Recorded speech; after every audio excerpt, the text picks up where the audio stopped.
Wisdom that's from above is first of all pure, peace-loving, gentle at all times, willing to yield to others. It's full of mercy and good deeds. It shows no favoritism and is always sincere. It's full of mercy and good deeds. It shows no favoritism and is always sincere.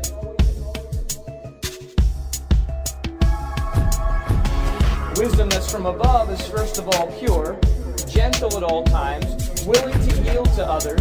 It's full of mercy and good deeds. It shows no favoritism and is always sincere.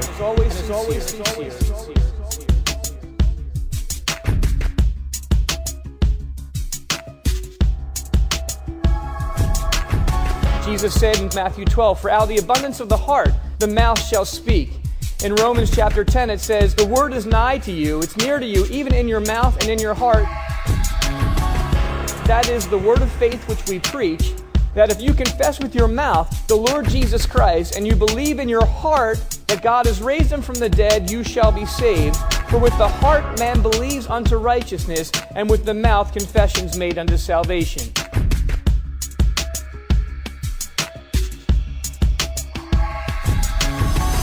An Old Testament proverb says this, "The heart of the wise teaches the mouth."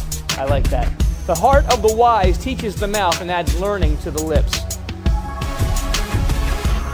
Psalm 49 says, "My mouth shall speak wisdom, and the meditation of my heart shall be of understanding." And one of my favorites in Psalm 19 says, "Let the words of my mouth and the meditation of my heart be acceptable in your eyes. You are my rock and my redeemer." In other words, Lord, let there be a congruency between what I say and the feelings in my heart, because you're my rock and you're the one that brings me salvation. Now remember, when James is writing, he's writing to Jewish believers and he's warning them regarding their words that come from their hearts.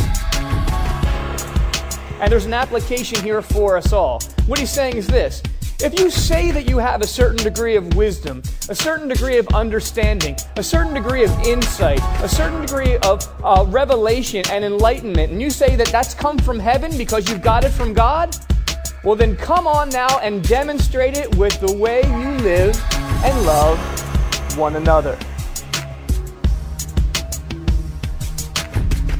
With the way you live and love other people. We know lots of things about Christ, but of himself, when it comes to an autobiographical statement, he said of himself, he said, "Come unto me because I am meek and I am lowly." Because I am meek and I am lowly.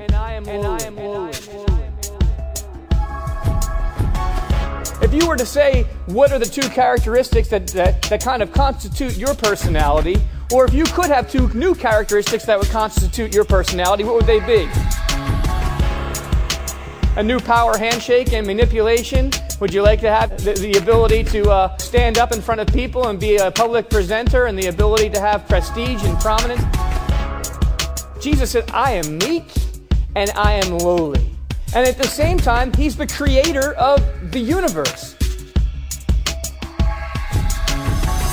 Think about this for a minute. Endowed with infinite power, he steps into our world. Eternity steps into time so he can live with us for the sole purpose of then dying for us. If this isn't humility,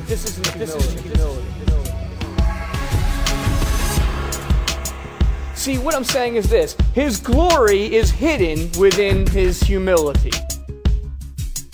His glory is hidden within his humility. And I think that there's a picture and there's a shadow and a reflection of how that ought to work in our own lives. That's why we're given this particular passage.